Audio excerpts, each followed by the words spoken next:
toksiz ishlaydigan, 1 gram ham tok ishlatmaydigan mana uskunani qaranglar. Grotech Antaliyada bo'layotgan ko'rgazmadamiz.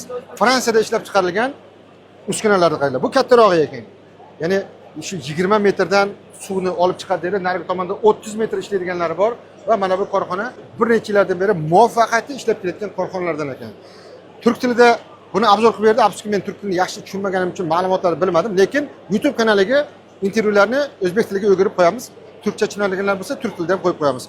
Aynı oranda dozaj yapmaya devam ediyor. Elektriksiz, suyun tamamen kendi gücüyle, akışıyla, basıncıyla çalışıyor. Elektriksiz, o'rtoqlar, elektriksiz. Elektriksiz, evet, elektriksiz. O'rtoqlar, juda ham qiziq. Bilasizlar, tokki muammosi qayerda? Juda katta muammo bor. Men hayron qoldim. Elektriksiz ishlayapti, shunaqa bir pompaviy tizimlari bor ekan va juda ham ancha yillardan beri tajribali ish olib borilayotgan ekan. Juda ham ko'plab ma'lumotlarni olamiz, taqdim etamiz o'rtoqlar. Sizlarga beramiz bularni, bemalol o'zlari bilan to'g'ridan-to'g'ri muloqot qilsanglar bo'ladi.